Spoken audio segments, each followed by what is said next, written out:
Entonces, el día de hoy empezamos con la clase número 6 y entre otras cosas vamos a empezar con transformaciones naturales, pero todavía vamos a terminar con algunas cositas que tenemos que ver de funtores y empezamos con algunas cositas de transformaciones naturales. Entonces, una definición muy importante que va a ser de mucha utilidad, sobre todo en el futuro cuando veamos límites y colímites, es la de diagrama, pero se empieza a utilizar ya desde ahorita, entonces más vale introducirla de una vez. Voy a introducir primero lo que es un diagrama, algunos ejemplos, y luego vamos a utilizar ya comúnmente este lenguaje. Cuando entremos a límites y colímites lo vamos a utilizar mucho más, y luego de ahí para el real van a ver que los diagramas son casi todo un teoría de categorías y son muy importantes. Es básicamente una forma muy particular de identificar a ciertos funtores. Entonces, ¿qué es un diagrama? Pues un diagrama va a ser un funtor de una categoría I a una categoría C, en donde I normalmente lo tomamos como una categoría pequeña, pero existen diagramas grandes, hay que decirlo, ¿no? Nosotros vamos a tomarnos una categoría pequeña y decimos que el diagrama es un diagrama en C o un diagrama sobre C con categoría indexante I, ¿no? Entonces, ¿qué es básicamente un diagrama? Es un funtor de una categoría I que tomamos como pequeña a una categoría C y decimos que este diagrama tiene categoría indexante I y tiene valores en C, ¿no? Y la idea, bueno, y otra forma de llamar es que este diagrama tiene la forma de I, de la categoría indexante, ¿no? Ya no lo escribí aquí, pero decimos eso. Y la razón va a ser muy sencilla, ahorita lo van a ver. Entonces, a los objetos de I normalmente los vamos a denotar o a escribir con letras minúsculas, vamos a llamarlo I, J, K, etcétera. Y en vez de llamarle f de I al valor del objeto I bajo el funtor f, simplemente lo vamos a notar como f subíndice I, ¿no? O alguna, si a lo mejor estoy hablando de A y K en grupos abelianos o lo que sea, entonces cambiaré de letra, pero normalmente los objetos, ¿va?, de la categoría C los denotaremos con una letra mayúscula y muchas veces esta va a ser indexada por su valor correspondiente en la categoría indexante, en la categoría I, ¿no? Entonces, por ejemplo, el diagrama F se puede representar por su gráfico dirigido. Entonces, ¿cómo representamos el gráfico dirigido? Pues con los nodos van a ser justamente los elementos de FI o los objetos FI y las flechas dirigidas pues van a estar dadas de una flecha de FI a FJ si justamente tengo un morfismo de I a J, ¿no? Tengo un morfismo de I a J en la categoría indexante, entonces al aplicar el funtor, ese me da el objeto FI, el objeto FJ y por supuesto esa flecha va a dar una flecha entre FI y FJ, ¿no? Entonces simplemente ese es el diagrama, ¿no? Así es la cosa.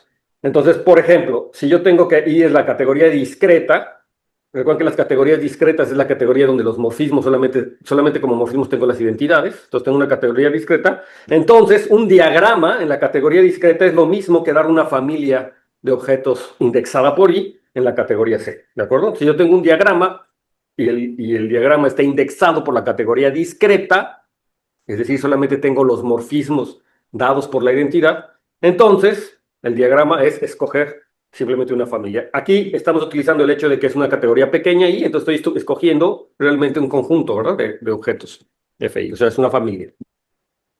Entonces, si ahora, por ejemplo, me tomo mi categoría indexante a los números naturales con su orden usual, ¿no?, o sea, con el orden menor o igual, ustedes saben que eso es una categoría donde dos enteros, donde los enteros son los objetos y donde el morfismo está dado solamente por la relación de menor o igual, ¿verdad? Un único morfismo si es menor o igual que B. Entonces, en ese caso, pues, ¿qué es un diagrama? Pues un diagrama es simplemente una sucesión de este tipo, ¿de acuerdo?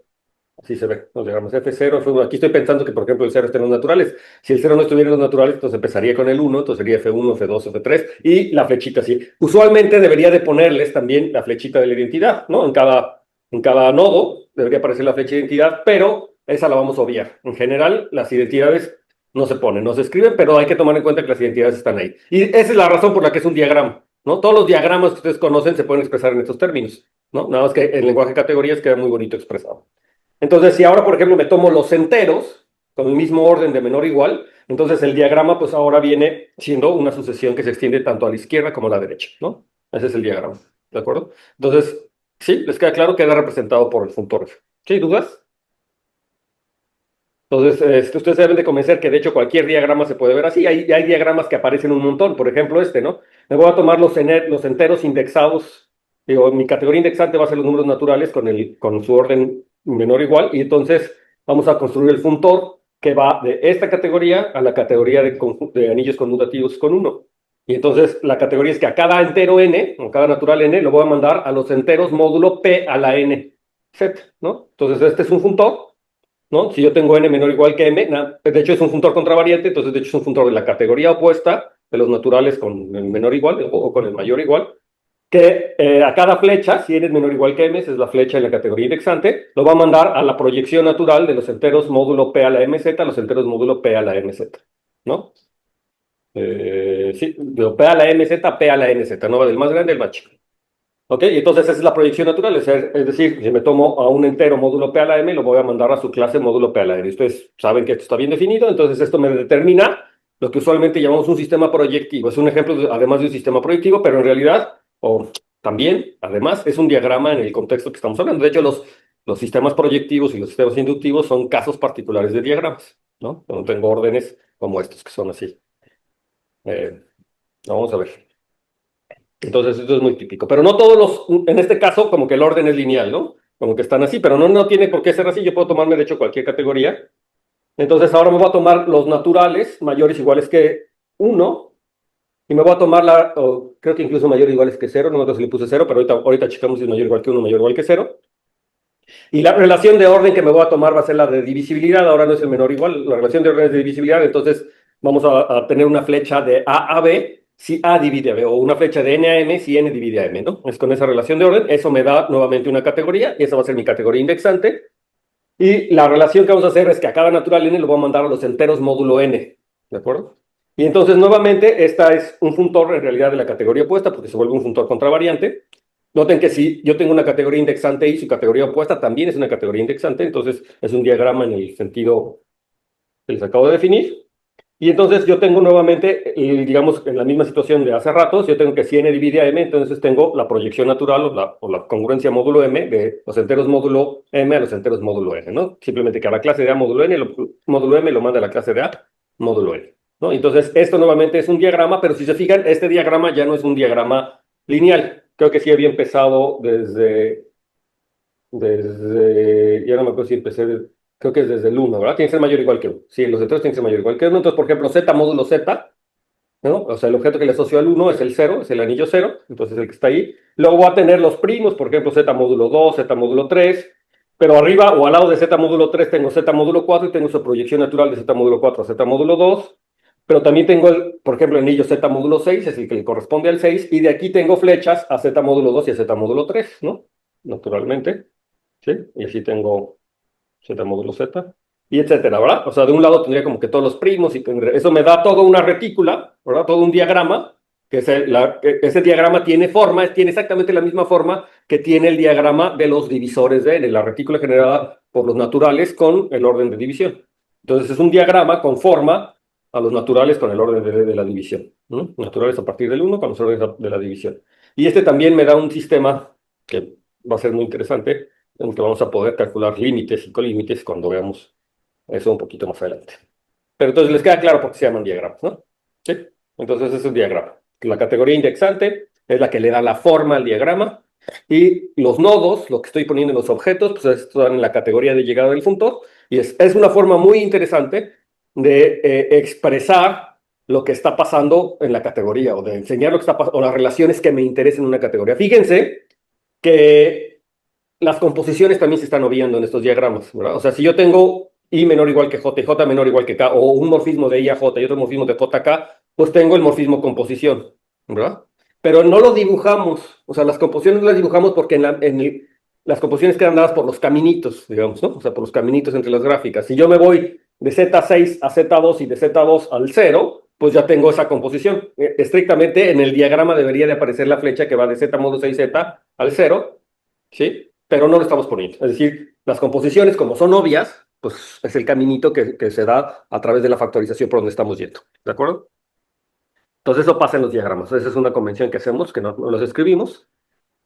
Si hay diagramas finitos, por ejemplo, si yo me tomo una categoría con dos elementos que vamos a llamar A y B, y vamos a tomar dos morfismos paralelos además entre estos dos elementos, esa es mi categoría indexante.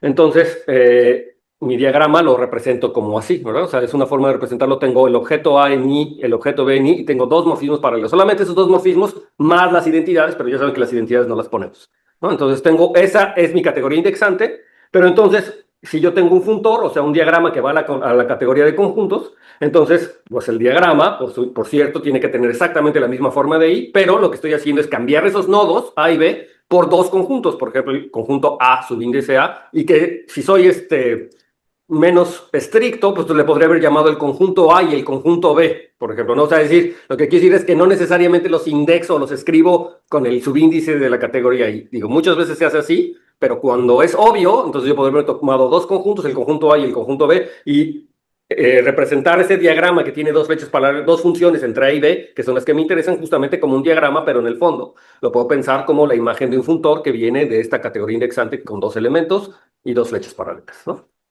¿Sí? Y entonces, en ese sentido, por ejemplo, cualquier triángulo conmutativo, o de hecho cualquier triángulo, independientemente de que sea conmutativo o no, o cualquier cuadrado conmutativo, y cualquier diagrama de esos que a ustedes se les ocurre que les aparecen en álgebra homológica o en álgebra conmutativa, realmente es un diagrama de este tipo. ¿Sí? Y muchas veces no se hace explícito, o más bien la mayoría de las veces no se hace explícito quién es el funtor ni la categoría indexante, simplemente nos dan ahí el diagrama y ya está, ¿de acuerdo? Pero conviene, tiene cierta facilidad, y sobre todo cuando ya se acostumbra a trabajar con categorías, pensar lo que eso viene de un funtor. Eso me aporta un montón de propiedades, sobre todo cuando veamos estos objetos universales como los límites que ya empezamos a ver. La vez pasada empezamos con trabajar con ciertos objetos universales y bla, bla, bla. ¿Sí? Entonces los triángulos, los cuadrados, etcétera, son diagramas, ¿no? Ya simplemente, como les decía, muchas veces ya nada más se da el diagrama y ahí está, ¿no? Donde A, B y C son conjuntos y bla, bla, bla, ¿no? Entonces ya saben que las composiciones se oían y también las identidades se oían, ¿no? No nos escriben directamente. ¿Sí? ¿Sí? ¿Les queda clarísimo que es un diagrama? ¿Les queda clarísimo que aparecen en un montón de lados en las matemáticas, en todos lados? ¿Sí? Pues, es decir, entre nodos puede haber un montón de flechas, ¿no? Entre nodos puede haber un montón de flechas, ¿de acuerdo? Y en general, si por ejemplo en un triángulo conmutativo, bueno, en un triángulo, si yo escribo nada más el triángulo, entonces en general la flecha que une a los dos nodos del triángulo no tiene por qué ser la composición, porque recuerden que las composiciones se obvían, ¿no? Entonces, no, en principio sería, esa tercera flecha sería otra flecha que no es la composición, a menos de que se indique que es un triángulo conmutativo. Cuando se indica explícitamente que es un triángulo conmutativo es porque la flecha esa que tiene, que aparece después, esa es la composición, ¿de acuerdo? Entonces, por eso es que se introduce el lenguaje de un diagrama conmutativo, porque a veces aparecen las flechas que habíamos dicho que no iban a aparecer. Y entonces, como aparecen, entonces tenemos que ponerle, ojo, ese no es un diagrama cualquiera, sino esa flecha que estoy poniendo ahí, sí es la que hace la composición, la que me realiza la composición, es decir, conmuta, ¿de acuerdo?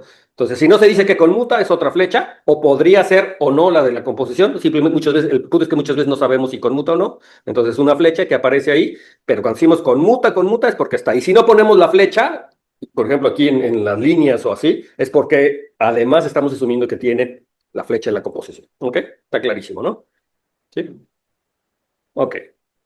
Entonces, este es un ejemplo, ¿no? De algunos objetos que aparecen en la teoría de categorías y que aparecen en muchas categorías y que quedan muy bien expresados en términos de diagramas y en particular de límites, pero todavía no vemos límites, entonces voy a introducirlo así. Entonces, por ejemplo, me voy a tomar dos categorías y voy a definir lo que es el producto de dos categorías.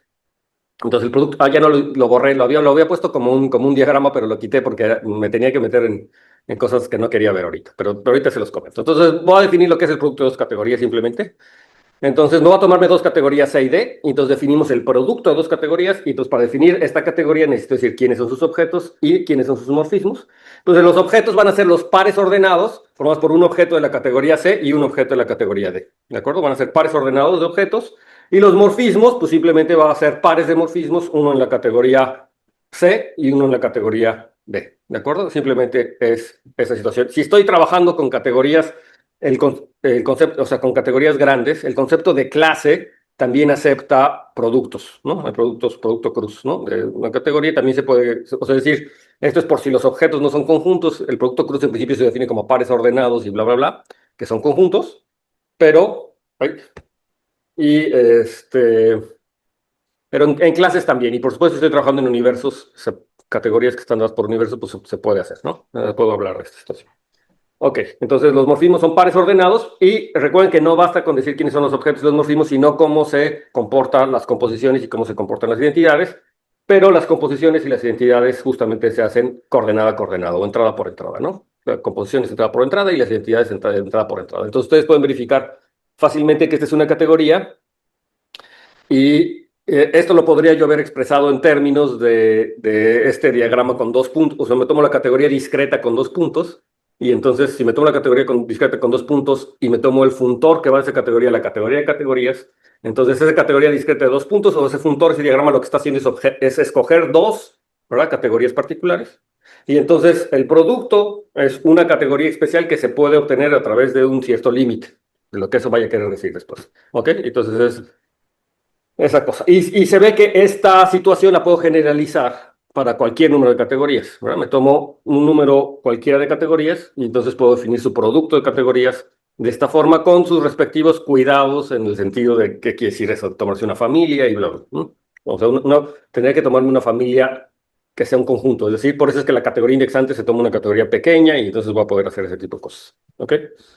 Bueno, pero digamos que en principio para dos categorías lo puedo hacer y para un número finito se puede hacer claramente. Y bueno, todo esto del producto de categorías lo necesito porque la vez pasada estuvimos estudiando los funtores representables. ¿Recuerdan? El representable fijando la segunda coordenada, el representable fijando la primera coordenada. Esos que eran los OM, ¿verdad? El conjunto, categorías de morfismos y eran OM X y OM Y. ¿Recuerdan eso de funtores representables?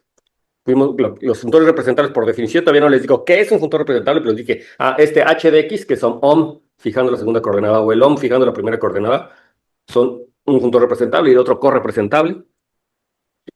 Y estos en realidad lo que pasa es que definen bifuntores. Entonces, ¿qué cosa es un bifuntor? Pues un bifuntor simplemente es un funtor que va de la categoría producto, de dos categorías, a una tercera categoría. Ese es un bifuntor. Tiene que ser un funtor de esas categorías. Y el hecho de que sea un funtor realmente se puede escribir como en términos de que si yo fijo una de las entradas, por ejemplo, si fijo un objeto X en la categoría C, entonces yo puedo darme cuenta que tengo, fácilmente me puedo dar cuenta que tengo este morfismo de funtores, o sea, o este funtor Y asterisco, este morfismo de categorías, que va de la categoría C asterisco a la categoría producto, que es justamente como la inclusión, ¿verdad? Al objeto Y en C' lo voy a mandar a X cruz Y, o sea, hago el producto cruz con X, ¿no? A ese objeto, o a ese par ordenado. Aquí le puse el producto cruz, pero en realidad aquí lo que debería tomarme es el par ordenado, ¿no? O sea, es un objeto aquí, entonces déjenme ponerle aquí esto.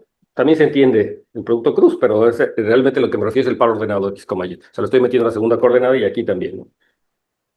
Y entonces una forma de representar este funtor es directamente con este diagrama, con este diagrama que es un cuadrado, que ya sé que si tengo ahora un morfismo de Y, Y', entonces esto tiene que dar un morfismo en sus respectivas imágenes, que es de X, Y a X, Y', y este morfismo en sus respectivas imágenes, pues es ni más ni menos la identidad cruz, el morfismo phi, donde el morfismo phi es el morfismo que va de Y, Y', es decir, en la primera coordenada es la identidad y en la segunda coordenada se comporta como el morfismo phi, que es el que me tiene que dar. ¿Sí queda claro? Este funtor, ¿no? Es el funtor inclusión en una coordenada que le puse una X ahí, o sea, es IX, no es I asterisco, porque la entrada que estoy fijando es la X en la primera coordenada, ¿de acuerdo? Estoy fijando la X en la primera coordenada, entonces ahí para cada objeto X voy a tener uno de estos morfismos, y recíprocamente, ¿va? Si yo ahora me tomo un objeto Y en la categoría C0', es decir, la categoría C', es decir, un objeto en la categoría C', entonces puedo hacer exactamente lo mismo, pero ahora fijando la coordenada Y, ¿verdad? O sea, entonces, pues hago el mismo diagrama, y aquí nuevamente debería ser AX, Y como objetos, es el par ordenado, y entonces hago exactamente lo mismo aquí, y si yo tengo ahora el morfismo psi que va de XX', entonces ahora en la primera coordenada actúa psi, y en la segunda coordenada, que es la coordenada Y, tengo la identidad. Entonces ustedes pueden verificar que esto es un funtor, ¿verdad? Es un funtor, y bueno, entonces cuando yo tengo, que es lo que habíamos dicho que era un bifuntor, si tomo un bifuntor, entonces este bifuntor va a incluir funtores para cada X, perdón, va a incluir funtores para cada X de las categorías respectivas. Es decir, si me tomo un objeto X y lo fijo, X en la categoría C, entonces puedo definir, dado un bifuntor, puedo definir un funtor F subíndice X de la categoría C' a la categoría D, que simplemente lo que va a hacer es que a cada objeto Y lo manda a lo que me dice el bifuntor F de XY, y este resulta ser un funtor.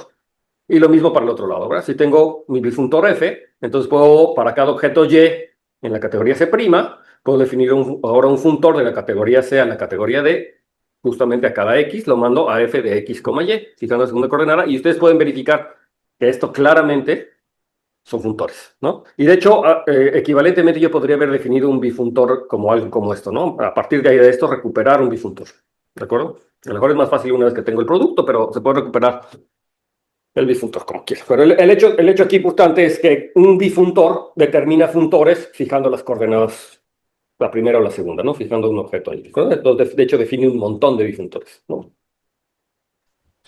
¿Sí?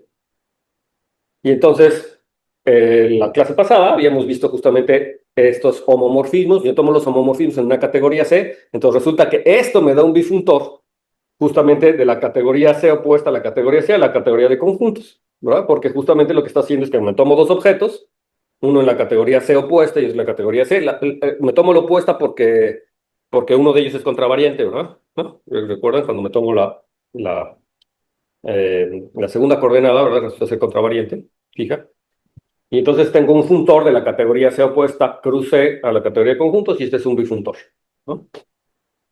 Y entonces este bifuntor justamente es el bifuntor que induce fijando la coordenada X, fijando la coordenada, la segunda coordenada o la primera coordenada, me induce los funtores OM que habíamos visto la vez pasada. Entonces estos funtores OM, fijando las coordenadas, los funtores representables representados por X, por Y en este caso, a lo mejor algunos de ellos debí de haber llamado Y, no X a los dos, porque uno entra en la segunda coordenada y otro entra en la primera, los de aquí, por aquí.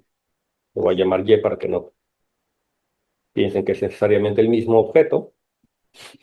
Entonces, estos funtores son los que provienen del bifuntor. ¿No? Es un bifuntor. ¿Ok? ¿Sí? ¿Es que claro? Son funtores. Estas cosas aparecen un montón, ¿no? De hecho, hay muchos más bifuntores de los que uno se imagina. De hecho, aparecen muchísimos los bifuntores. Y aquí les pongo algunos ejemplos. Si yo me tomo, por ejemplo, la categoría sea R una K-álgebra, entonces recuerden que R, que es una K-álgebra, realmente es un anillo junto con un morfismo de un campo a R. ¿De acuerdo? Un homomorfismo de anillos, pero que va de un campo a R. La álgebra no tiene por qué ser conmutativa, es decir, R no tiene por qué ser conmutativa, es simplemente un anillo, ¿ok? El producto es una forma bilineal, bla, bla, bla, ¿no? O sea, como se definen las álgebras. Y entonces, de hecho, yo tengo el bifuntor producto tensorial, que es un bifuntor que va de la categoría de módulos con coeficientes en R, pero en este caso los módulos derechos, ¿verdad? Si no estoy asumiendo que R sea conmutativo, entonces tengo que considerar módulos derechos por un lado, entonces es mod R op son los módulos derechos y mod R son los módulos izquierdos, o sea, conmutación por la derecha y conmutación por la izquierda. Y entonces el producto tensorial me define un funtor a la categoría de K-módulos. ¿Ok? Por ejemplo, ahí les voy a dejar de tarea que vean cómo es este funtor y que vean que en efecto me determina un bifuntor la categoría de K-módulos. Quiere decir que si yo fijo una coordenada o fijo la otra, obtengo particularmente dos funtores, ¿no? En las categorías correspondientes. También lo mismo pasa con OM, ¿no? En este caso, de los módulos, la categoría opuesta de los módulos sobre R, la categoría cruz módulos de R, la categoría de módulos sobre K, ¿no? Entonces se los dejo aquí de tarea para que hagan los detalles y vean y se convencen que en efecto tengo bifuntores que a su vez me da funtores. Aquí no estoy asumiendo que mi anillo sea conmutativo. Bueno, en el caso que sea conmutativo, entonces los módulos por la derecha y los módulos por la izquierda, pues son compatibles, ¿no? Son isomorfos. ¿Ok? ¿Dudas? Entonces aparecen en un montón de lados los bifuntores. ¿Ok? Productos tensoriales. Bien. Ahora, el punto aquí es que vamos a dar un paso de abstracción todavía un poquito más grande, pero es muy útil. Entonces, en realidad, lo que tenemos hasta ahora es lo siguiente, ¿no? Hicimos primero, yo tenía mis categorías, entonces definimos las categorías, que es la primera abstracción, ¿verdad? Que yo tengo objetos en las categorías y luego tengo morfismos entre las categorías y los entendemos así a ese nivel, ¿no? Esa es la primera abstracción. Entonces tengo muchos ejemplos, la de espacios topológicos, la de espacios vectoriales, la de bla, bla, bla. Y entonces luego vimos que los morfismos en categorías lo que me están ayudando es a comparar mis objetos. Definimos isomorfismos y la composición y bla, bla, bla, que es lo que es la estructura de categoría, ¿no? Entonces vimos que esas estructuras se repiten en todos los ejemplos de matemáticas que conocemos, en casi todos los ejemplos de matemáticas que conocemos. Y en los que no, claramente podemos decir por qué no, ¿no? Entonces, pues si me tomo espacios de Banach, si me tomo espacios topológicos, tengo forma de comparar mis objetos. Pero luego nos hicimos la misma pregunta, es que este objeto que estoy definiendo, esta categoría, también me gustaría compararlos y entonces definimos los funtores entre esos objetos, o sea, funtores entre categorías, ¿no? Y definimos cómo componer funtores, bla, bla, bla, ¿de acuerdo? Entonces, pues ahora tenemos como la categoría de categorías y sus morfismos, que son los funtores. Y vimos que forma una categoría. Si quieren tomarnos categorías en un universo, lo que quieran, ¿no? Para no generar problemas, pero tengo esa situación, ¿no? Tengo categorías y tengo formas de comparar categorías que se llaman funtores. Pero el siguiente paso es que también nos gustaría comparar funtores. También hay forma de comparar funtores y es un concepto sumamente útil. Se empieza a volver abstracto porque uno empieza a ver que y ya no hay fin, ¿no? O sea, no hay fin, y de hecho no hay fin. Pero entonces ahora voy a definir una nueva categoría o queremos entender a los funtores como una nueva categoría. Entonces, en particular, puedo hacerlo de varias formas. Puedo fijar dos categorías y fijarme en todos los funtores entre esas dos categorías, ¿sí? Y ustedes pueden darse cuenta que todos esos funtores entre dos categorías determinadas, pues unos pueden ser muy similares a otros o unos hacen lo mismo que los otros. Entonces necesito formas de comparar funtores entre dos categorías. Y la forma de comparar funtores entre dos categorías son los morfismos entre funtores, que entre otras palabras se llaman transformaciones naturales, ¿no? Entonces, si sé que una transformación natural debería tener un montón de información, así se ve, ¿no? Porque me tomo dos categorías, me tomo dos funtores, que de por sí los funtores ya tienen mucha información entre las categorías, me mandan objetos en objetos, morfismos en morfismos, pero ahora quiero comparar funtores, ¿sí ven? Ahora tendría que decir para cada morfismo cómo se comporta esa comparación entre funtores y para cada objeto, para cada objeto cómo se comporta y para cada morfismo cómo se comporta y debería haber alguna regla de compatibilidad. No sé si su intuición ya se vaya despertando.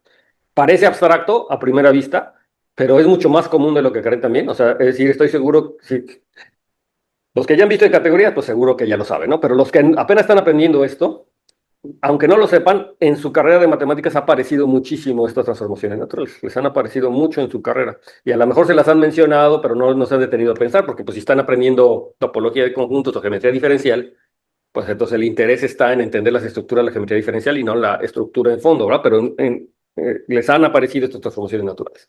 Pero la idea es muy simple, simplemente estudiar morfismos entre funtores. Entonces lo primero que vamos bueno, esa es la primera forma. Y la otra forma es tratar de tomarme como todas las categorías y tomarme los funtores entre todas las categorías, o sea, funtores posibles entre pares de categorías. Es decir, no fijo nada más dos categorías, sino me tomo todos los funtores posibles y ver si puedo comparar funtores así, ¿no? Como que quisiera decir comparar funtores por ahí, aunque cómo está la cosa, ¿no? Es decir, es otro nivel. Ahorita vamos a ver qué es eso.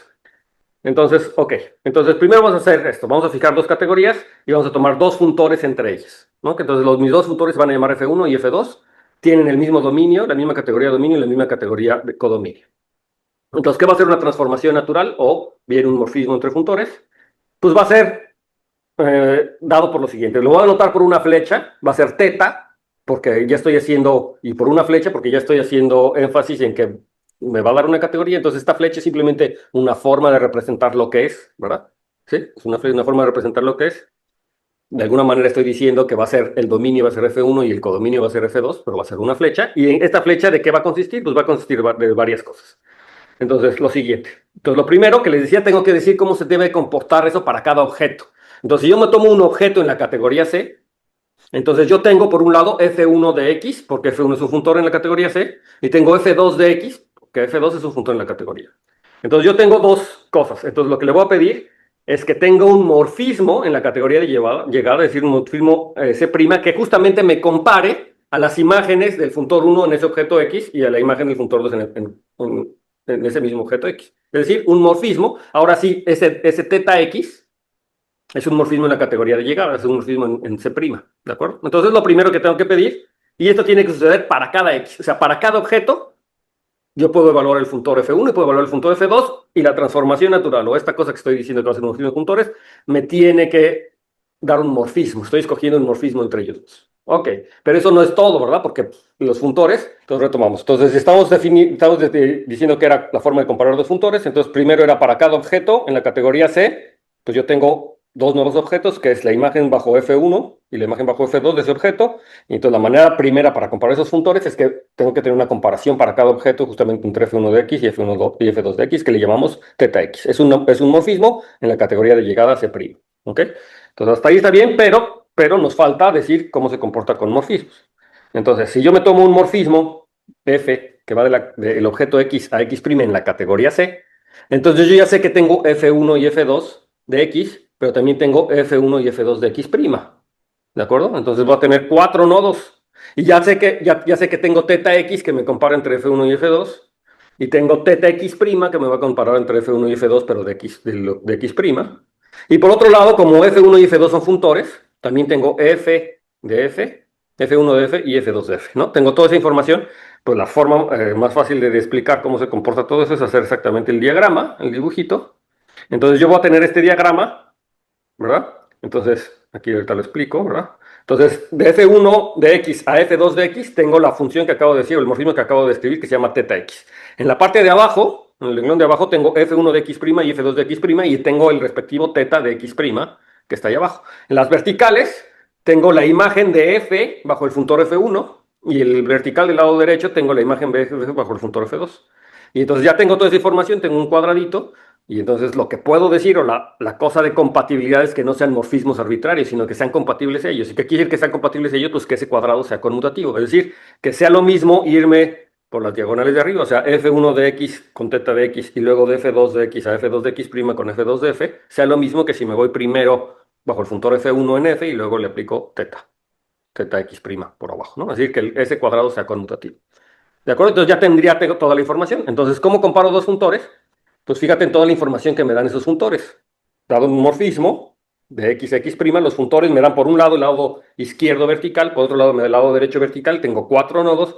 La manera de compararlos es que para cada x yo voy a tener un morfismo θ de x, pero no van a ser morfismos arbitrarios, sino van a ser morfismos que se comporten bien justamente con estos cuadrados, o sea que estos cuadrados sean conmutativos. ¿De acuerdo? Entonces, ven, es mucha información.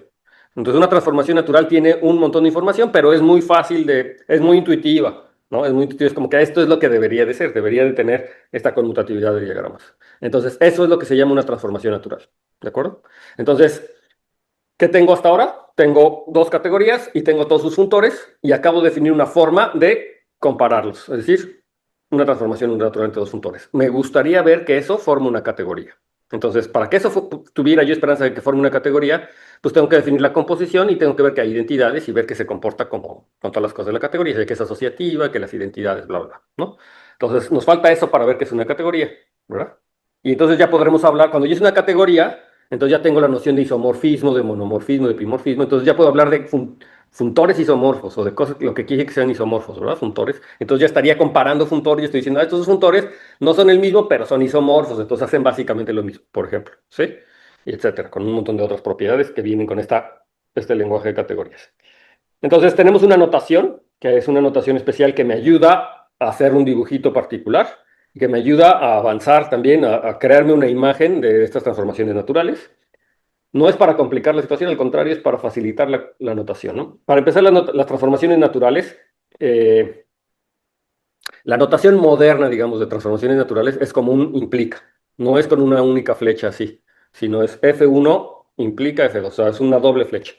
Y eso tiene que ver con las nociones de dos categorías, etcétera. Ahorita les voy a decir un poquito de eso, pero tiene que ver con eso. Pero digamos que la notación moderna para hacer ese énfasis es con una flecha. Lo voy a escribir ahorita con una flecha aquí, la transformación natural, pero enseguida lo vamos a empezar a trabajar con dos flechas. Entonces, la razón es así. O sea, yo tengo dos funtores F1, F2, tengo dos categorías. Y entonces, pues un funtor lo pongo por arriba y otro funtor lo pongo por abajo, ¿no? Esos son los funtores entre las categorías. Entonces, como yo lo que quiero comparar es el funtor F1 y F2, entonces, pues lo que me conviene es escribir la flecha como vertical, que me compare con F1 y F2. O sea, la transformación lineal, digo, la transformación natural es una flecha que va de F1 a F2. Y entonces la pongo así, por eso se pone con doble flecha, les digo, ¿no? Entonces esta la vamos a llamar θ. Esa es mi transformación natural. Y recuerden que lo único que estoy diciendo es la transformación natural, o en el lenguaje ya condensado de los diagramas, lo que me está diciendo es que una transformación natural es esto. Ahora, siempre que tengo un morfismo de x a y, tengo este cuadrado que me induce el funtor F1 y el funtor F2, y los morfismos θ en x y θ en y que hacen que este cuadrado sea conmutativo, lo que les acabo de explicar, ¿no? Entonces, ¿qué está diciendo ese diagrama que le estoy poniendo aquí este diagramita que está aquí? Pues está diciendo, este diagramita que está aquí, justamente me está diciendo, pues lo que está diciendo ahí a la derecha, ¿no? Está diciendo justamente eso, ¿ok? Pero los morfismos entre funtores, es decir, las transformaciones naturales, usualmente, o en el lenguaje moderno, se ponen como una doble flecha, ¿no? Y se ponen verticales, o sea, de F1 a F2. O sea, digamos, este diagrama es muy sugestivo, ¿no? Tengo dos categorías, tengo dos funtores, y los morfismos entre funtores se ponen así, ¿sí? Es una transformación natural. Ahorita vamos a ver ejemplos, pero para introducir la notación. Bueno, entonces, con esta notación es fácil también decir lo que es la composición de dos funtores. Y de hecho hay dos formas de componer funtores. Ahorita vamos a ver. Entonces, la composición de dos transformaciones naturales es nuevamente una transformación natural. Y hay una transformación natural identidad. Entonces, eso es lo que quiere decir, ¿no? O sea, si van a hacer una categoría, voy a poder componer transformaciones naturales, y también hay una transformación natural identidad, ¿no? Entonces, la cosa está así. Entonces, primero, este es un tipo de composición, porque recuerden que los funtores se pueden componer horizontalmente. Entonces, esa es la primera composición que vamos a ver, una composición horizontal. Entonces, me voy a tomar tres categorías, C, D y W, y me voy a tomar funtores, primero F1 que va de C a D, G1 que va de D a W. Y luego me tomo F2 que va de C a D y G2 que va de D a W. ¿Sí fijan?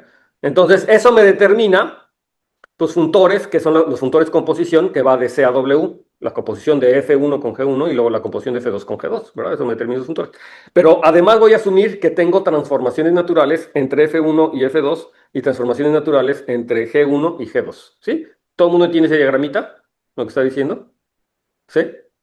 Y entonces, pues lo que primero que me gustaría es definir la composición de las transformaciones naturales, pero esa composición de transformaciones naturales, ¿entre quién y quién va a ir? ¿Verdad? Pues se entiende que sería como compactar ese diagrama, ¿verdad? Siempre cuando yo hago composiciones, lo que está en medio me lo chuto, ¿verdad? Lo que está en medio no se ve, o sea, sí se ve, pero en las entrañas, ¿no? No se ve a simple vista. Entonces, esto me va a dar, entonces, si yo hago la composición de mis funtores, entonces yo voy a tener las categorías C y W y tengo las composiciones respectivas de los funtores de arriba con los funtores de abajo. Y entonces quiero una transformación natural entre la funtor de composición F1 compuesto con G1 y el funtor de composición F2 compuesto con G2. Y esta transformación natural pues es ni más ni menos que la composición de teta y lambda. Y entonces, ¿cómo debería funcionar? No lo puse, se me fue la luz otra vez. Otra vez, se va a ir la internet. Se va a ir la internet, pero esperemos que regrese pronto. Si no, ya saben, me conecto con mi celular, pero vamos para que regrese. Entonces, mientras regrese, síganse moviendo para que yo vea que sí están ahí. Entonces, ¿quién es la composición? Pues la composición tendría que definirse nuevamente en los respectivos objetos, pero ustedes ven que si yo continúo este diagrama, ¿verdad? Ahora lo pongo con F1, F2 y lo pongo ahora G1 y G2, ¿verdad? O sea, pongo también G1 y G2 aquí al lado con las respectivas categorías, la composición, o sea, el continúo, ¿verdad? Ustedes ven que les va a quedar un diagramota que también para cada X me va a dar un morfismo de la composición a la composición, ¿verdad? Y para cada G me va a dar un morfismo. En este caso lo tendré que agregar abajo si no me recuerdo, ¿verdad? Bueno, es F1 compuesto con G1. Ajá, o sea, es cosa que hagan el diagramita con la composición de funtores y que vean que entonces me determina realmente para cada X. Entonces yo voy a tener ahora una función que va de G1 compuesto con F1 en X a G2 compuesto con F2 en X. Y entonces la transformación natural que va a venir dada ahí va a ser dada por la composición del teta X de teta con el lambda X, ¿no? O sea, la teta compuesto con lambda en X es teta X compuesto con lambda X, ¿de acuerdo? Como debería de ser. ¿Sí? ¿Sí lo ven? No lo escribí aquí porque creo que es más difícil escribirlo que verlo, ¿no? En el dibujito. O sea, creo que si entendieron cómo funciona la asignación, para cada X debería tener la transformación natural lambda teta en X, y eso simplemente es la composición de teta X, que ya la tengo, con lambda X. ¿Sí? Lo que debería de ser. Entonces eso me da lo mismo para los morfismos, se respetan los morfismos y me queda la composición de transformaciones naturales, la composición horizontal, digamos, de transformaciones naturales. Pero la nota es que también tengo yo una composición vertical, ¿no? Y entonces la composición vertical, ¿sí les quedó claro dudas hasta aquí? Hay que completar el diagramita, se los dejo de tarea que lo hagan, eso es fácil. Pero está la composición vertical también. Entonces la composición vertical es que ahora yo me voy a tomar dos transformaciones naturales entre primero F1 y F2 y luego F2 y F3. Sí, ahora no estoy cambiando las categorías, sino las categorías C y D están fijas, pero tengo el funtor F1 entre la categoría C y D y tengo el funtor F2 entre la categoría C y D y tengo F3 entre la categoría C y D. Entonces vamos a suponer que tengo una transformación natural de F1 a F2 y tengo una transformación natural de F2 a F3. ¿Sí? Entonces el diagrama ya habla solo, ¿verdad? El diagrama ya le está diciendo qué es lo que está pasando. ¿Sí ven? Lo que fijé son las categorías. Hace rato me fui horizontalmente y ahora tengo tres funtores que quiero componer las transformaciones naturales. Ahora no compongo los funtores, no puedo componer los funtores, pero las transformaciones naturales sí las puedo componer, de todas maneras. Entonces ahora las podemos componer verticalmente para tener ahora una transformación natural entre F1 y F3, ¿verdad? Que resulta también nuevamente ser la composición de estos objetos, ¿de acuerdo? Entonces, hacer la composición de estas transformaciones naturales. Entonces, fue una BF3. Y les voy a dejar aquí como ejercicio que hagan exactamente, que me digan quién es teta lambda en X y cómo se comporta con un morfismo de X a Y.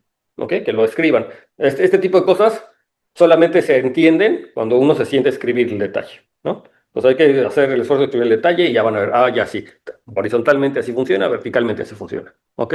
Entonces tengo, digamos que dos formas de componer transformaciones naturales, una horizontal, una vertical. Digamos que esta composición sería la composición en cuando yo fijo mis dos categorías, ¿no? C y D, ¿no? Y la otra estoy permitiendo una tercera categoría, ¿no? Una tercera categoría, pero entonces eso tengo aquí. Ok, entonces ahora ya tengo las composiciones y de hecho ya tengo la composición para que sea una categoría, que es esta realmente, y ahora me falta decir si tengo un funtor de identidad, digo una transformación natural de identidad. La transformación natural de identidad tendría que ir del mismo funtor al mismo funtor, y pues sí, ¿verdad? Tengo la transformación natural de identidad, pues aquí el diagramita para transformación natural de identidad es que yo tengo el morfismo de X a Y, tengo f de X, que sería mi F1, pero también tengo f de Y, que sería mi F2, pero es la misma F, ¿verdad? Porque tengo F y F. Y también lo mismo para Y, y el diagrama conmutativo es así, y entonces la transformación identidad en cada X, pues es la identidad y la identidad abajo, ¿verdad? La identidad vertical arriba, y horizontal arriba, y la identidad horizontal abajo. Otra vez se fue la luz. Ok, ¿sí? Entonces vamos a apurarnos. ¿Dudas? ¿No? Todo bien. Ok. Entonces, yo puedo denotar por func o por functors o por alguna otra notación más o menos equivalente a todos los funtores entre C y D. Y hay que checar que es una categoría, es decir, que es asociativa, la composición y que se comporta bien con las identidades, que es inmediato, también es un ejercicio que lo tienen que hacer. Pero entonces, en efecto, esto es lo que me da una categoría que se llama la categoría de funtores entre la categoría C y la categoría D. ¿De acuerdo? ¿Sí? Entonces, en esta categoría, los objetos son ni más ni menos los funtores que tienen dominio C y codominio D, y los morfismos son justamente sus transformaciones naturales, ¿no? Entonces, a esas transformaciones naturales a veces se les llama morfismos entre funtores y otras veces simplemente transformaciones naturales.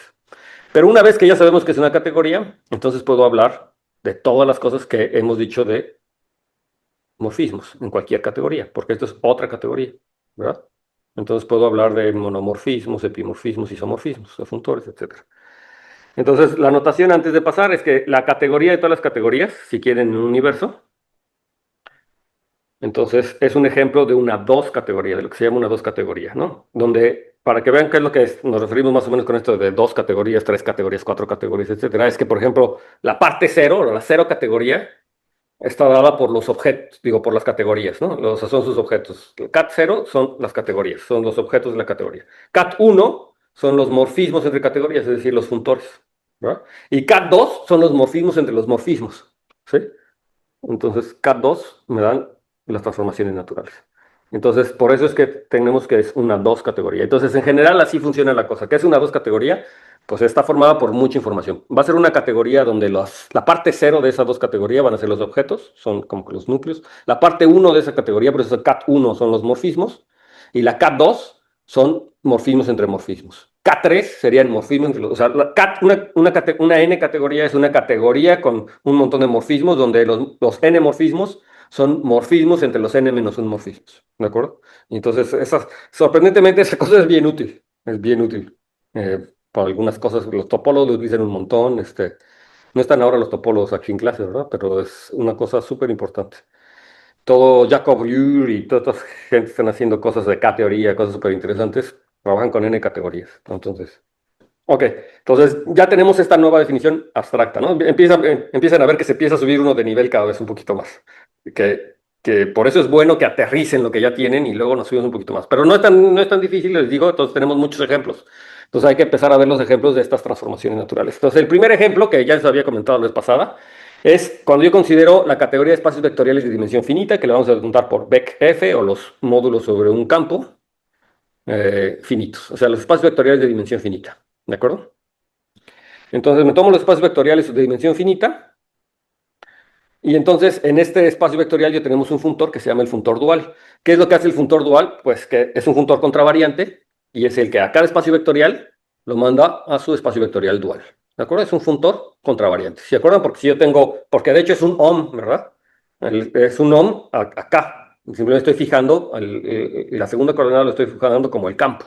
Y entonces ese funtor es un funtor contravariante. Estoy fijando la segunda coordenada, es un funtor contravariante, de estos representables, de hecho, los que hemos dicho representables, nada más que la segunda coordenada la estoy fijando como el campo. Son los funcionales lineales, ¿verdad? Hacia el campo. Entonces, ese es un funtor contravariante. Y pues lo que estamos asegurando, o lo que se asegura, es que si yo considero por un lado el funtor identidad, ¿no? Y recuerden que las transformaciones lineales me comparan funtores. Entonces, por un lado va a tomar el funtor identidad, que va de la categoría de espacios vectoriales a la categoría de espacios vectoriales, que no hace nada, ¿verdad? Es el que objetos mandan objetos y morfismos a morfismos, el mismo. Y me voy a tomar ahora el doble dual, ¿verdad? ¿Sí? Porque yo puedo componer el vector al funtor dual con otra vez el mismo, ¿no? Entonces a un espacio vectorial lo mando a su dual y luego lo vuelvo a mandar a su dual. Y lo mismo para los morfismos, ¿no? Entonces me tomo su doble dual.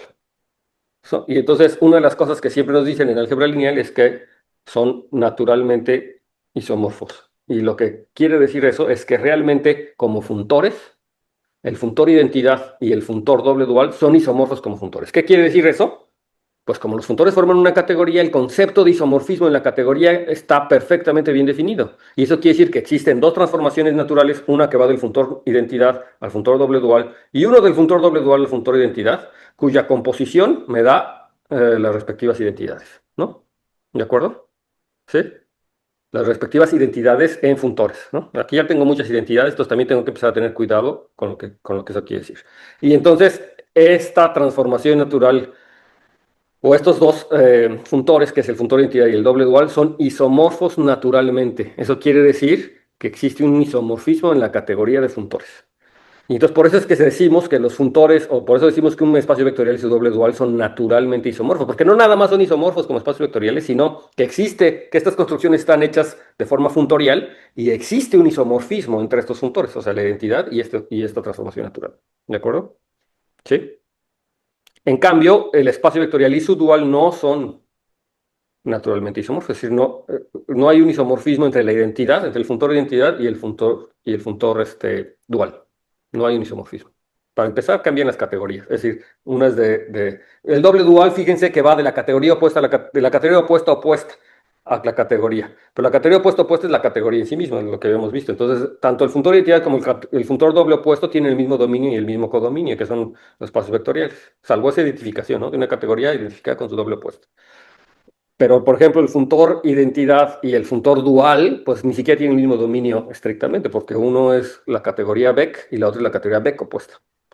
De acuerdo, en entrada, ¿no? Y aunque uno podría tratar de ver, a ver, no, bueno, sí, salvo eso y ver qué es lo que está pasando, a ver si con las flechas, bla, bla, no existe transformación natural, ¿no? De hecho, el isomorfismo depende de una elección de bases y cuando yo cambio las bases se puede ver que las cosas cambian aquí drásticamente. Una cosa aquí interesante, bueno, yo les voy a decir quién es el funtor de ida, o sea, la importancia es que estos funtores, que los marqué de colores, estos funtores, no, estas transformaciones naturales, la que va para abajo, las verticales, la que va para abajo y la que va para arriba son inversas una de la otra. Y nada más para recordarles cómo se hace la construcción, les voy a recordar cómo es la construcción para abajo, es decir, la transformación natural que va de la identidad al doble dual.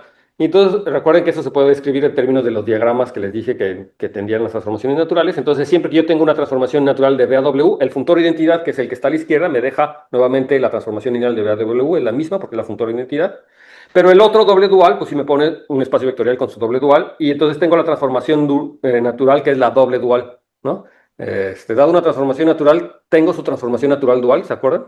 Siempre que tengo una transformación natural, tengo una transformación natural dual, y luego de esa le calculo otra vez su dual, entonces tengo la transformación natural doble dual, ¿ok? Y entonces ustedes pueden ver que yo puedo definir una función teta, de aquí, teta b y teta w, era la que aquí le daría llamar teta w, aquí abajo. Y por ejemplo, esta teta b en un vector b, ¿verdad? Me estoy tomando un vector b aquí de este lado. Y entonces esa teta en un vector b me lo manda a su vector doble dual. ¿Y quién es el vector doble dual asociado? Pues un vector doble dual es una función, ¿verdad? Que agarra elementos del dual y los manda al campo. Entonces, que agarra funcionales, ¿no? Una funcional tendría que decir cómo es en este funcional. F es una función del dual al campo, y entonces esto justamente es la evaluación de F en B, porque F es un funcional, entonces lo puedo evaluar en B. Entonces, dado un vector B, B doble dual se evalúa en las funcionales F, ¿y cómo se evalúa? Pues exactamente es F de B.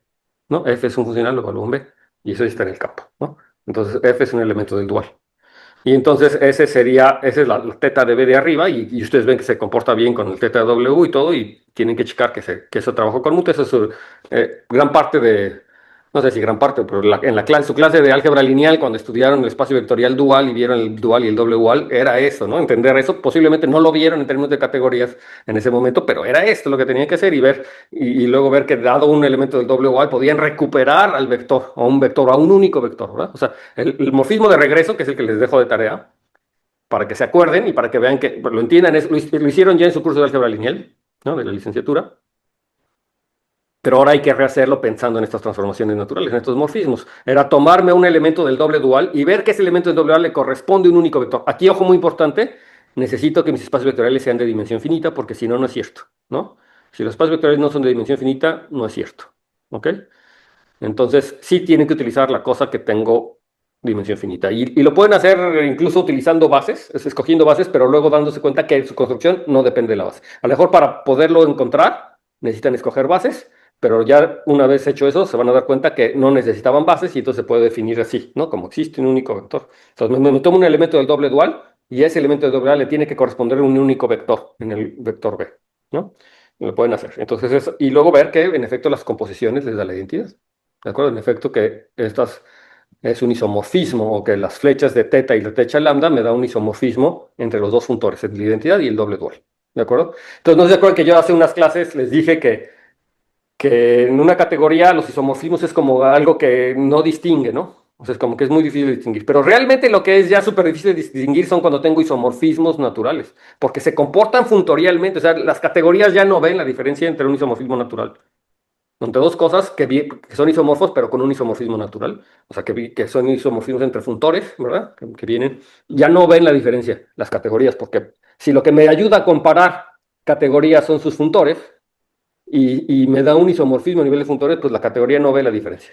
En cambio, los objetos que sean isomorfos, nada más, y no es un isomorfismo natural, pues sí se ve algo de diferencia. Y la prueba está entre B y B dual, ¿no? Aunque son isomorfos, y digamos, puedo pasar de un mundo al otro a través de un isomorfismo, eh, sí hay algo de diferencia, ¿no? Hay algo, aunque sea de diferencia, que me permite no identificarlo. Entonces, realmente en categorías, cuando se tiene un isomorfismo natural, los objetos se tratan como si fueran el mismo, ¿no? Son iguales. Ok, ¿dudas? Hay que meditarlo, ¿verdad? O sea, lo tienen que asentar y hacer sus ejemplitos. Hay más ejemplos. Entonces, ¿qué es un isomorfismo natural? Pues justamente es un isomorfismo entre funtores. Siempre que yo tenga un isomorfismo entre funtores, entonces se va a llamar un isomorfismo natural. Sí, es una manera de distinguir o de nombrarlos. Entonces ya les dije el ejemplo, ¿verdad? El dual y el doble dual, o sea, el dual y la identidad, digo, el doble dual y la identidad en la categoría de espacios vectoriales de dimensión finita es un isomorfismo de funtores. Otro ejemplo no tan trivial es que también se les presenta así. Yo tengo, lo voy a llamar la función determinante del grupo general lineal con coeficientes en un anillo A y a las unidades, ¿no? Me tomo un anillo A y me tomo el grupo general lineal de orden n, es decir, las matrices de n por n con coeficientes en A. Y a esa matriz de n por n le puedo calcular su determinante. Y su determinante, como la matriz A es invertible, entonces me va a dar una unidad. ¿De acuerdo? ¿Sí? ¿Sí? ¿Sí lo ven? ¿O no? No lo ven tan claro. Entonces, si yo me tomo una matriz A que es invertible, quiere decir que existe una matriz B que su producto me da la identidad. Y el determinante es una función multiplicativa. Entonces, el determinante de A por B es el determinante de A por el determinante de B. Y el determinante de la identidad siempre es 1. Eso quiere decir que el determinante se comporta bien, es un homomorfismo de grupos multiplicativos. Entonces, sí, me da una función que me lo manda a unos unidades. Si es invertible, entonces el determinante de A por el determinante de B es 1, porque es el determinante de la identidad. Eso demuestra que cae en un elemento invertible en el anillo. ¿Ok? O sea, el determinante de A es invertible en el anillo, porque está el determinante de B, que si lo multiplico a la identidad. Entonces, yo tengo la función determinante del grupo general lineal de A las unidades de A, pero en realidad el grupo general lineal es un funtor que acepta valores en anillos, ¿verdad? Y calcular las unidades de un anillo también es un funtor que acepta cualquier anillo. Dado cualquier anillo, le puedo calcular sus unidades. Y ustedes pueden ver que eso es un funtor, ¿sí? Tanto el grupo general lineal y las unidades son funtores. Y entonces el determinante, por eso se le pone un determinante subíndice A, porque tengo una función determinante para cada A, pero es una asignación funtorial, o sea, es una transformación natural, de hecho, ¿no? Entonces esta da una transformación natural entre quién y quién. Y bueno, la mejor manera de determinar estas transformaciones naturales entre funtores es que yo tengo la categoría de anillos, y entonces yo tengo la categoría de anillos y la categoría de grupos, ¿no? Porque tanto A asterisco es un grupo multiplicativo. Y entonces tengo el grupo general lineal que a cada anillo me manda al grupo general lineal con coeficientes en ese, es un grupo multiplicativo. Y a cada anillo lo que me mando sus unidades también es un grupo multiplicativo. Entonces tengo dos funtores. Yo puedo darme cuenta fácilmente que son dos funtores. Se comportan bien. Y entonces el determinante resulta ser una transformación lineal entre estos dos funtores. Y es natural. Es decir, cumple con ese cuadradito que debe conmutar, esos cuatro elementos y deben conmutar. Es decir, si tengo una función de A a B, tengo el grupo general lineal de A al grupo general lineal de B, que es a cada matriz con coeficientes en A me manda la matriz con coeficientes phi de A, donde phi es el morfismo de A a B, y es muy fácil que vean que el determinante de esa matriz y el determinante de phi de A están relacionados por la evaluación justamente de phi en el determinante, en lo que es el determinante. Lo pueden ver, ¿no? Es inmediato. Entonces tengo ese morfismo y es una transformación natural. ¿Es un isomorfismo? Pues no, en general no, ¿verdad? Lo será cuando n sea igual a 1. Entonces va a ser un isomorfismo natural para n igual a 1. Es decir, lo que estoy diciendo es que el grupo de unidades de un anillo es naturalmente isomorfo al grupo general lineal de orden 1. Que es el grupo general lineal de orden 1, que son las matrices de 1 por 1 que son invertibles, pues son las unidades, ¿verdad? Son las unidades del anillo. Y le isomorfismo sin superficie natural. Bastante trivial el resultado, pero lo que es interesante es que lo puedan entender en términos de estas transformaciones naturales. Es decir, para que vean que esto ha aparecido muchas veces en su vida y nada más que no lo habían pensado como una transformación natural. Les había aparecido muchas veces. ¿Sí? Hay muchos ejemplos así, muchos. Ok, entonces ese es otro ejemplo un poquito más artificial, pero también aparece mucho. Entonces, primero vamos a definir la categoría n barra. N es un número natural. Entonces voy a definir la categoría n barra, pues va a ser n, los objetos van a ser los números desde el 0 al n-1, y los objetos desde el 0 al n-1 tienen su orden natural, ¿no? Con su orden natural. Entonces es un conjunto ordenado, parcialmente ordenado, entonces me determina una categoría. Entonces n barra justamente, para cualesquiera dos objetos, voy a tener una flecha de AB si es menor o igual que B, y el vacío si no, los puedo comparar, ¿no? Bueno, siempre los voy a poder comparar, entonces siempre va a haber una flecha. Entonces, y las identidades, ¿no? ¿Sí? Entonces ya saben, es el diagramita de 0 a n, es una categoría finita y entonces va de un lado a otro. Es una categoría n. Entonces, ay, estoy apretándole aquí. Entonces, por ejemplo, vamos a ver quién es la categoría 0 barra. Sí, vamos a tomarme el 0 en los naturales. Entonces, como n barra son los números del 0 al n-1, 0 barra pues no tiene elementos. O sea, sus objetos es el vacío. Y por lo tanto, morfismo no tiene. Entonces, 0 barra es la categoría vacía, ¿sí? ¿Todo el mundo de acuerdo? Sí, no tiene objetos porque son los de 0 menos 1, es la categoría vacía. ¿Quién es 1 barra? Pues esta categoría, sus objetos solamente es el 0 como número, y pues el único morfismo es la identidad, ¿de acuerdo? Entonces esta categoría pues solamente está formada por un objeto y por un único morfismo, no es la identidad, ¿no? La categoría esta, si quieren la pongo así como un objeto, nada más tiene el 0. ¿Quién es la categoría 2 barra? Pues está formada por el 0 y por el 1, tiene dos objetos, y tiene el morfismo que va del 0 al 1 y las identidades, ¿no? O sea, se puede ver como este diagramita que puse ahí, del 0 al 1. Ya saben que las identidades las estamos obviando, ¿sí? Entonces vimos, con esto estoy viendo que todos los naturales determinan una categoría. Y ahora, para que vean que puedo recuperar en cierto sentido la teoría de conjuntos con esto. La construcción de los números naturales, no sé. Entonces, por ejemplo, ahora me voy a fijar, ay, pausa. Me voy a fijar en la categoría de funtores. Ya me adelanté aquí, pero bueno, la categoría de funtores de 0 barra, o sea, la categoría 0 barra, la categoría 0 barra, a una categoría cualquiera C. ¿Quiénes son los funtores? Bueno, pues yo tengo que tener entre los objetos, pues tengo por un lado el objeto vacío, ¿verdad? Por 0 barra, y la categoría C. Entonces me pregunto, ¿quiénes son todos los funtores entre la categoría vacío y la categoría C? Pero pues nada más tengo un funtor, ¿verdad? ¿Sí? Pues el único, el funtor vacío. Es el funtor que a cada objeto que es el vacío lo manda al vacío y el morfismo vacío lo manda, ¿no? O sea, el único funtor que tengo es el funtor vacío, entonces tengo nada más este diagramita. ¿De acuerdo? Entonces es la categoría 1, si se fijan. Es la categoría justamente 1. Porque nada más tengo un funtor. ¿De acuerdo? O sea, solamente tengo es la categoría con un solo punto. ¿de acuerdo? Como objeto, solamente tengo un funtor, que es el funtor vacío, y su identidad. Entonces, nada más tengo entonces la categoría uno. O es isomorfa a la categoría uno. ¿Sí? Bien. ¿Quién es? Si me tomo la categoría de funtores de la categoría uno a la categoría C.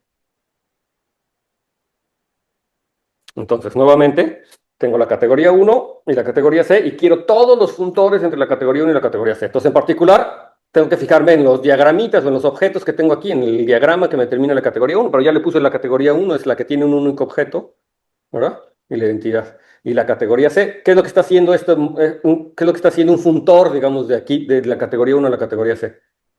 Pues al objeto le está asociando un objeto de C. Entonces estoy escogiendo un objeto en C, ¿verdad?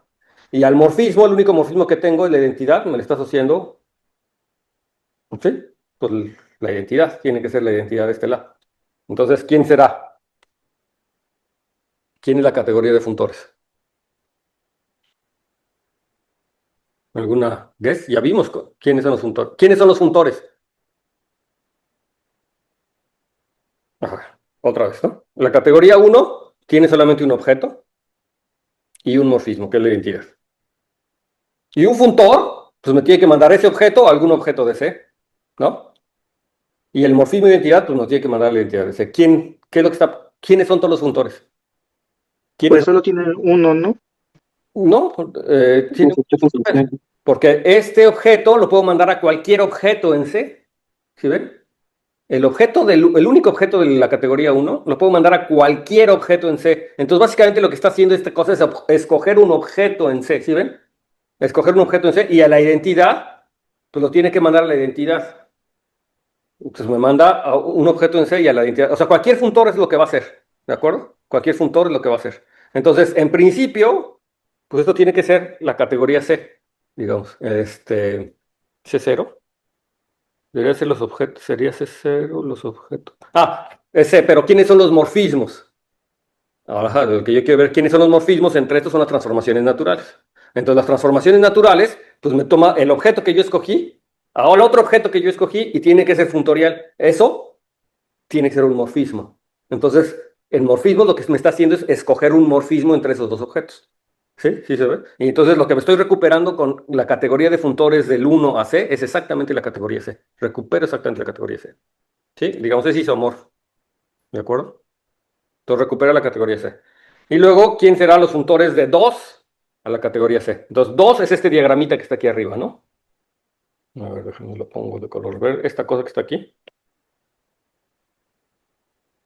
es la categoría. O sea, tengo dos objetos y una flecha. Entonces, ¿qué es lo que hace esta categoría de funtores de 2 a C? La categoría de funtores de 2 a C.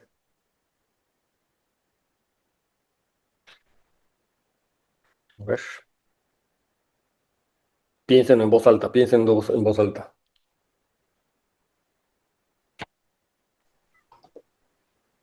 Sería como los funtores de CAC.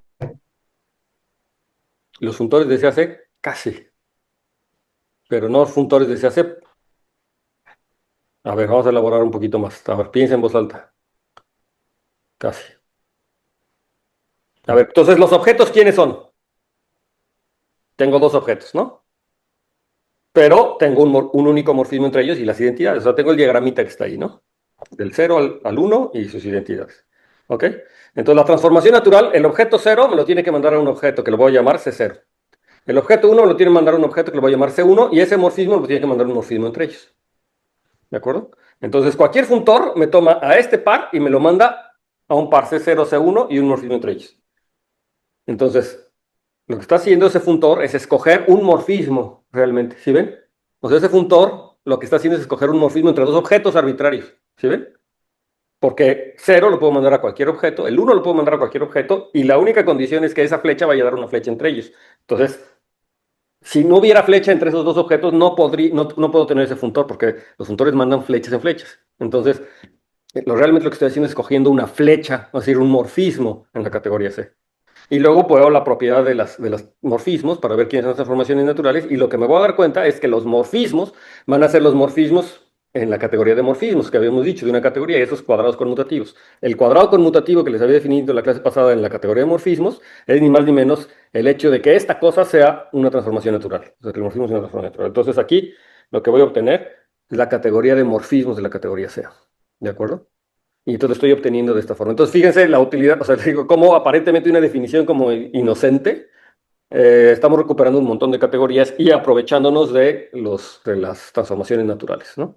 Esto muestra nuevamente como el poder de Yoneda, o de la filosofía de Yoneda, de que lo importante son los morfismos y que los objetos, incluso hasta las categorías ahí que salen, aparecen a través de los morfismos, en este caso de los dos morfismos, porque son las transformaciones naturales, ¿no? De unas categorías muy particulares aparecen estas cosas aquí, importantes. Y la ventaja de hacer eso es que se revelan propiedades que no veía cuando yo estaba viendo en los detalles, como más adelante se ve, o sea, como cosas. Como por ejemplo la demostración del teorema punto de fijo, que pasamos de una categoría a otra, esas cosas lo podemos ver porque hicimos una abstracción, ¿no? Se pueden apreciar aquí. ¿Sí? ¿Dudas?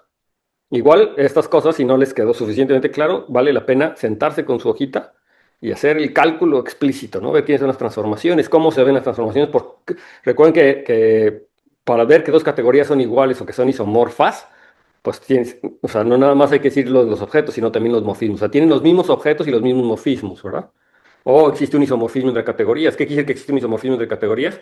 Pues que existe un factor de ida que es invertible, ¿de acuerdo? ¿Sí? Estos igualdades realmente son isomorfismos de categorías, ¿no? Son isomorfismos de categorías. Pero como categorías, ¿verdad? O sea, tanto en los objetos como en los morfismos. Muy bien, entonces aquí está. Entonces ahora vamos a hacer una definición más. Y es una definición que ya también les había prometido desde hace rato. Les había dicho que el concepto de isomorfismo de categorías no era tan bueno por dos razones. Porque o dos categorías son trivialmente isomorfas como estas que estoy poniendo aquí, que claramente uno ve que tienen que ser isomorfas, entonces no hay mucho que decir.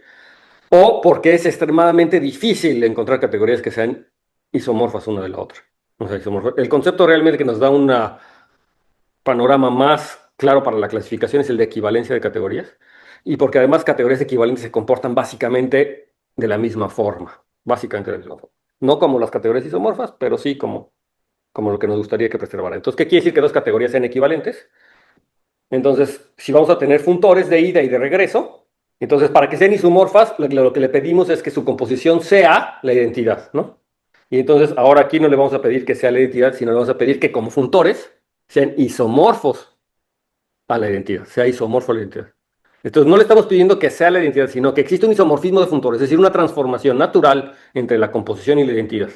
¿De acuerdo? Entonces, dos categorías, sí se entiende la diferencia, ¿verdad? Entre dos categorías en isomorfas a que sean equivalentes. Son cosas muy parecidas, pero no es lo mismo. Y como van a ver, la composición, por supuesto, tiene que ser isomorfo a la identidad en ambos casos, ¿no? En la composición en ambos sentidos. Uno sea la identidad en C y otro la identidad en D. Pero tiene que ser isomorfo como funtores. O sea, tiene que ser un isomorfismo de transformaciones, un isomorfismo dado por transformaciones naturales. ¿Sí? Entonces, decimos que F de C es un cuasi isomorfismo. No se les llama isomorfismo, sino se les llama un cuasi isomorfismo o una equivalencia. También, ¿no? Es un funtor, es una equivalencia de categorías.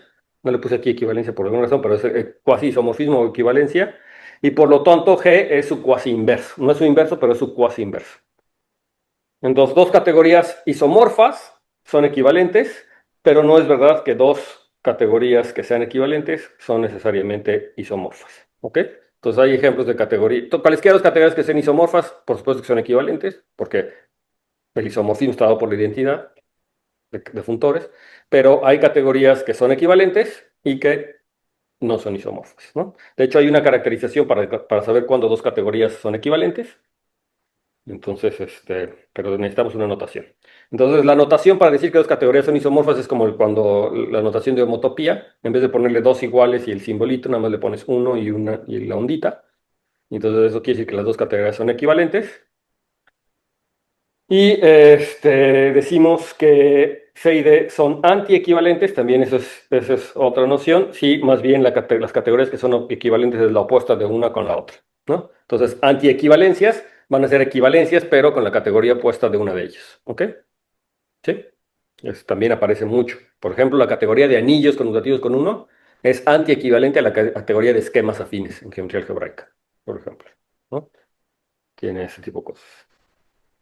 Y el teorema, que con esto voy a terminar el día de hoy y lo que vamos a empezar la clase que viene, y es que me dice exactamente cuándo dos categorías son equivalentes. Entonces, dos categorías son equivalentes si solamente si existe un funtor fielmente pleno, es decir, un funtor fiel y pleno, que es además esencialmente su proyectivo entre las dos categorías. Entonces, recuerden que aquí quiere decir que sea fiel, que a nivel de morfismos es inyectivo, es pleno si a nivel de morfismos es su proyectivo, el funtor a nivel de morfismos es su proyectivo, y es esencialmente su proyectivo. Recuerden que no era que fuera su proyectivo, pero que dado cualquier elemento en la categoría de llegada, en el codominio, existe un objeto de la forma f de x en la imagen que son isomorfos, ¿no? ¿Sí? Entonces aquí ya se ve, ¿verdad? Bueno, los isomorfismos son suprayectivos, por ejemplo. Y aquí le estamos pidiendo unos proyectivos, le estamos pidiendo nada más esencialmente su proyectivo. Entonces las categorías no necesariamente. De hecho, los funtores fieles y plenos podrían colapsar objetos, ¿verdad? ¿Se acuerdan? Pueden colapsar objetos, pero con que yo me quede uno por cada clase de isomorfismo, lo que me está diciendo, entonces tengo buenas chances de que sea una equivalencia de categorías. Pero los isomorfismos no colapsan objetos, también es inyectivo en objetos. ¿Ok?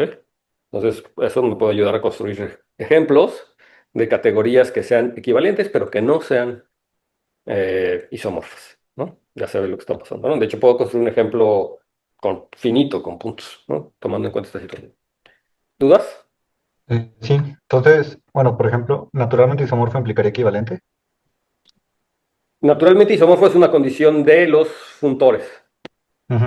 y equivalente es una condición de categorías. Entonces, a ver, de las categorías. Entonces, eh, yo entiendo que es como difícil, ¿va? Porque todas son categorías y tengo muchas categorías ahí involucradas, ¿no? Entonces, si yo tengo dos categorías, entonces naturalmente isomorfo es un isomorfismo, pero de funtores de funtores entre dos categorías, ¿no? De funtores entre dos categorías. Y equivalente es otra cosa. O sea, equivalente quiere decir, dos categorías son equivalentes si existen funtores de ida y de regreso, que ese funtor que se llama la composición, cuando me voy de ida y regreso, y la identidad son isomorfos, son naturalmente isomorfos. O sea, existe un isomorfismo natural entre ellos dos.